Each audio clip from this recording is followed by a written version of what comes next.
Masa buruh kembali berunjuk rasa menolak Undang-Undang Cipta Kerja di depan Gedung Sabta Pesona Jakarta Pusat. Masa berharap Presiden Jokowi mengeluarkan Perpu untuk membatalkan Undang-Undang Cipta Kerja.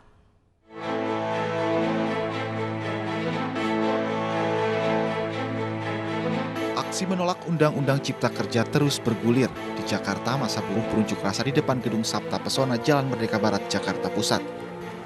Masa menilai sejumlah poin di dalam Undang-Undang Cipta Kerja merugikan hak buruh seperti pengurangan pesangon, meluasnya sistem outsourcing, kontrak seumur hidup, dan sistem pengupahan yang bisa turun akibat undang-undang ini. Selain itu, Ketua KSBSI Eli Rosita Silaban menyebut belum menerima draft Undang-Undang Cipta Kerja yang telah disahkan DPR RI.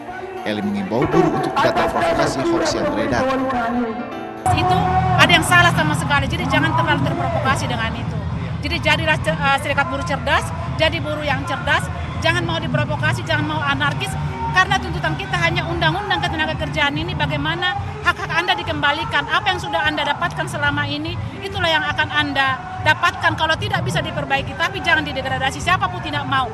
Kalau pemerintah memang mau buka investasi, kita welcome, tapi jangan mengorbankan hak-hak buruh yang sudah bekerja sekarang, dan juga jangan mengorbankan buruh yang bekerja sekarang untuk pengangguran yang sedang ada. Itu tugas pemerintah dong. Rencananya masa akan konvoi ke Istana Negara, namun aparat kepolisian menghadangnya. Aparat kepolisian pun menyiapkan 450 personilnya untuk mengamankan aksi ini. Dengan pengamanan kami sendiri di sini ada khusus di sini ada 450 personil untuk jaga di Indosat ini. Masa buruh berharap Presiden Joko Widodo segera menerbitkan Perpu untuk membatalkan Undang-Undang Cipta Kerja yang telah disahkan DPR beberapa waktu lalu. Rencananya masa buruh akan terus menggelar aksi hingga 16 Oktober mendatang. Dari Jakarta, Vito Erlangga, Ahmad Muharlim, Anugrah Surya, iNews melaporkan. Dua wartawan ditabrak mobil saat meliput aksi unjuk rasa menolak Undang-Undang Cipta Kerja di Pematang Siantar, Sumatera Utara. Diduga pengendara lalai saat melintasi aksi massa. Keributan terjadi antara dua wartawan dengan pengendara mobil yang menabrak mereka saat meliput aksi demo di Jalan Merdeka, Pematang Siantar, Sumatera Utara, Senin siang. Pengendara mobil yang melintasi aksi massa diduga lalai. Mobil di bagian depan pun tidak dilengkapi nomor polisi. Akibat kejadian ini arus lalu lintas terganggu hingga menyebabkan kemacetan.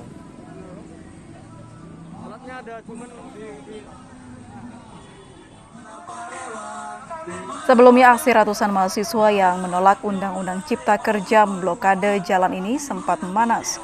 Namun aparat kepolisian berhasil membubarkan massa dengan pengawalan ketat.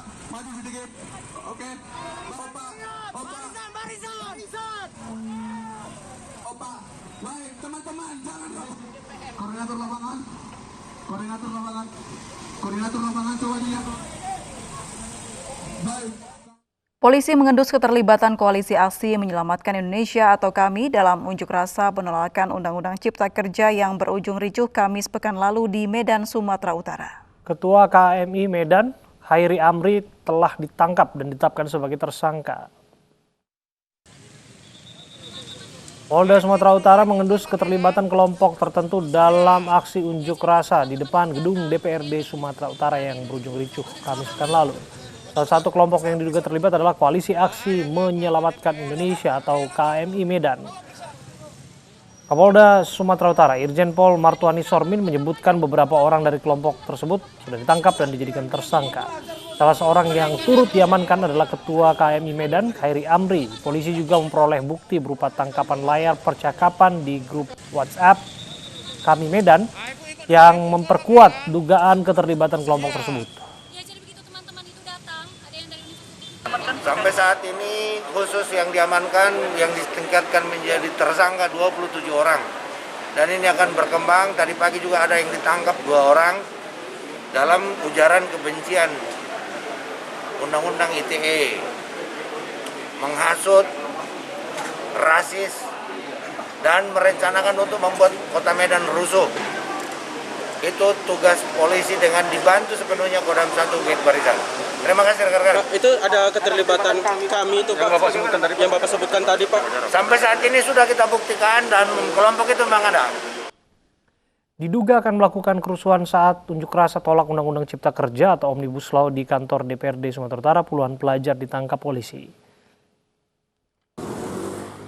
Polisi menyisir sejumlah lokasi yang tidak jauh dari kantor DPRD Sumatera Utara. Diduga para pelajar ini akan menyusup ke barisan pendemo dan berbuat rusuh yang terjadi beberapa waktu lalu. Para pelajar pun lari kocar-kacir, namun mereka tertangkap oleh petugas dari Polsek Medan Baru.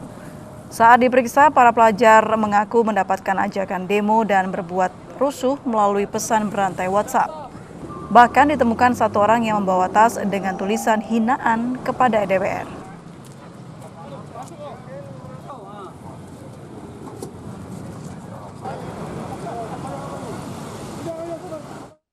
Pemirsa, jajaran Polda Metro Jaya menangkap pelaku kerusuhan unjuk rasa tolak Undang-Undang Cipta Kerja. Dari 1.192 orang yang ditangkap, sebanyak 135 orang ditetapkan tersangka. Polda Metro Jaya memproses hukum para pelaku perusakan dan pembakaran fasilitas umum yang menimbulkan kericuhan saat aksi unjuk rasa menolak Undang-Undang Cipta Kerja. Di Jakarta ada 1.192 orang yang ditangkap dan sebanyak 135 orang ditetapkan tersangka. Sedangkan di seluruh Indonesia, pelaku kerusuhan yang ditangkap yaitu 5.918. Mereka ditangkap karena diduga membuat kericuhan. Selain itu, polisi akan menyesuaikan potensi ancaman dengan jumlah personel yang akan dikerahkan dalam penanganan unjuk rasa serupa di ibu kota. Polda Metro Jaya telah mengamankan yaitu sebesar 1.192 orang. Kemudian dari hasil pemeriksaan ada 135 orang yang berpotensi ditingkatkan ke penyidikan. Kemudian dari 135 orang tersebut yang sudah ditingkatkan ke proses penyidikan yaitu sebanyak 83 orang. Kemudian 54 orang telah ditetapkan sebagai tersangka. Ya, 54 orang ditetapkan sebagai tersangka dan 28 diantaranya dilakukan penahanan. Tadi dari 1.192 orang ini hampir yang kita amankan ini 64% ini adalah pelajar. Presiden Joko Widodo menyarankan uji materi ke Mahkamah Konstitusi jika ada pihak yang tidak puas dengan pengesahan Undang-Undang Cipta Kerja. Pemerintah pun menegaskan tetap mencantumkan upah atau pesangon bagi buruh yang di PHK.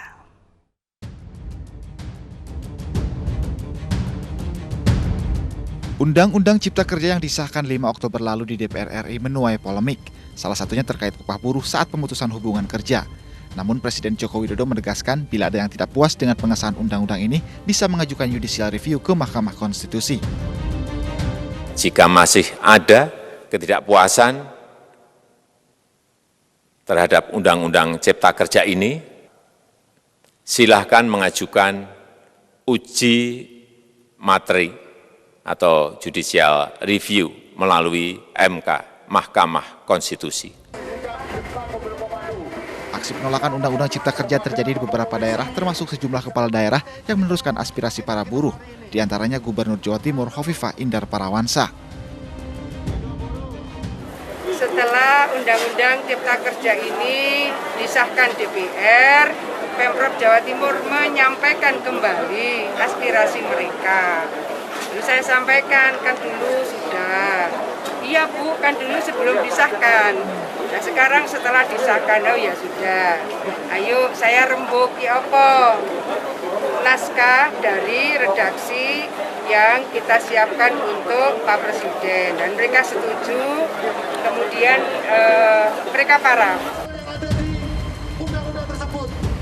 Selain Jawa Timur, pemerintah Provinsi Jawa Barat juga mengirimkan surat berisi aspirasi buruh menolak Undang-Undang Omnibus Law Cipta Kerja kepada Presiden Joko Widodo dan DPR RI. Ridwan Kamil memaparkan bahwa pengesahan Omnibus Law Undang-Undang Cipta Kerja oleh DPR RI 5 Oktober lalu mendapatkan penolakan dari Serikat Pekerja atau Buruh Jawa Barat. Surat pun sudah dikirimkan Jumat kemarin. Satu, dicabut menolak dengan tegas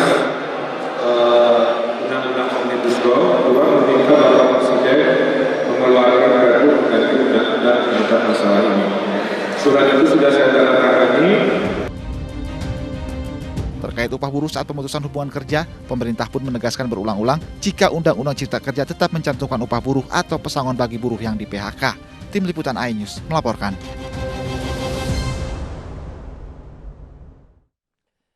Di mana sebenarnya draft final Undang-Undang Omnibus Law yang sudah rampung atau justru belum? Jika sudah, di mana publik bisa mengaksesnya? Kami akan membahasnya bersama dengan anggota Badan Legislasi dari fraksi Partai Golkar, Lamhot Sinaga dan Bukhari Yusuf dari Partai Keadilan Sejahtera. Assalamualaikum, selamat sore Bapak-Bapak. Waalaikumsalam. Ya, sebelum ke Bang Lamhot, saya ke Bung Bukhari terlebih dahulu. Bung Bukhari, bisa dijelaskan kepada kami, betulkah bahwa PKS dan Demokrat itu, kalau kita setback lagi dengan masa untuk paripurna pengesahan undang-undang tersebut, tidak mendapatkan cetak salinan dari RUU Cipta Kerja itu?